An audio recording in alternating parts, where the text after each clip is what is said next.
Bank account में minimum balance न रखने पर जो चार्ज लगते हैं वो अक्सर हमें चौंका देते हैं, है ना? तो आज हम इसी की तह तक जाएंगे और समझेंगे कि लाखों बचत खाता धारकों को इससे बचाने के लिए क्या नियम है। ये एक बहुत ही आम अनुभव है, लेकिन शायद बहुत से लोगों को ये नहीं पता होगा कि उन्हें ऐसे शुल्कों से बचाने के लिए भारतीय रिजर्व बैंक ने कुछ खास और बहुत जरूरी नियम बनाए हैं।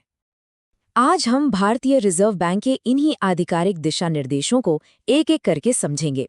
तो आज के हमारे रोड मैप पर एक नजर डालते हैं।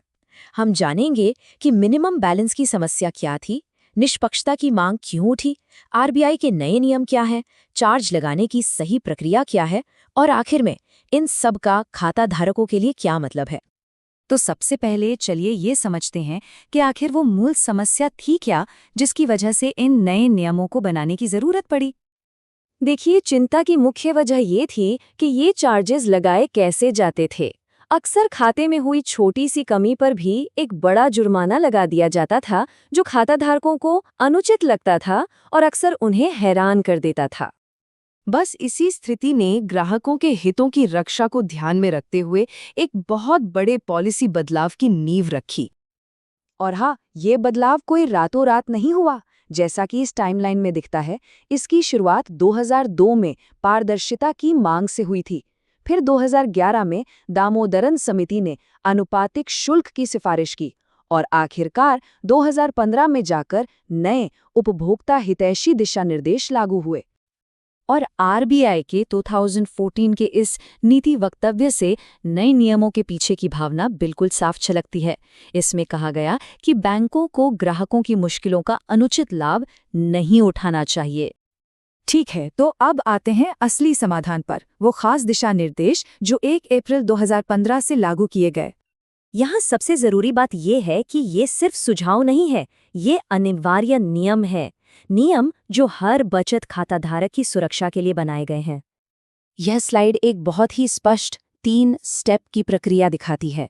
सबसे पहले बैंक को सूचना देनी होगी, फिर बैलेंस को ठीक करने के लिए कम से कम 1 महीने का समय मिलेगा और सिर्फ उसके बाद ही कोई शुल्क लगाया जा सकता है। अच्छा, सिर्फ सूचना देने की ही बात नहीं है। आरबीआई ने कई और महत्वपूर्ण सुरक्षा उपाय भी तय किए, जैसे चार्जेस उचित होने चाहिए और बैलेंस में आई कमी के अनुपात में होने चाहिए। और सबसे खास बात, सिर्फ इन शुल्कों के कारण किसी का खाता बैलेंस नेगेटिव नहीं हो सकता।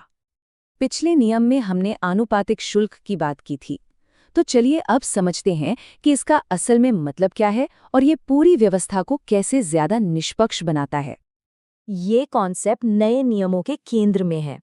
मतलब ये कि अब वो एक समान दंड वाला सिस्टम खत्म, जहां हर किसी पर एक जैसा जुर्माना लगता था। अब शुल्क बैलेंस में हुई कमी की राशि के हिसाब से ही तय होगा।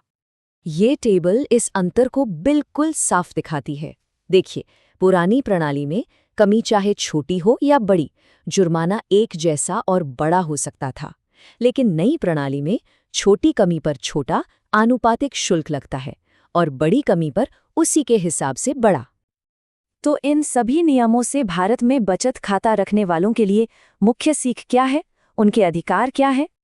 ये स्लाइड उन प्रमुख अधिकारों का सारांश है जो अब ग्राहकों के पास हैं।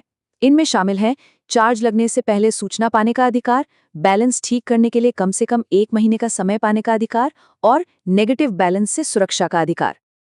अगर इस पूरी बातचीत से कोई एक संख्या याद रखनी है तो वो ये है, 1 महीना।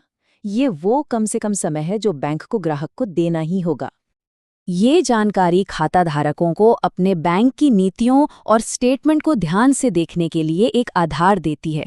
और अंत में सोचने वाली बात ये है, क्या सभी बैंक इन नियमों का पूरी तरह से पालन कर रहे हैं?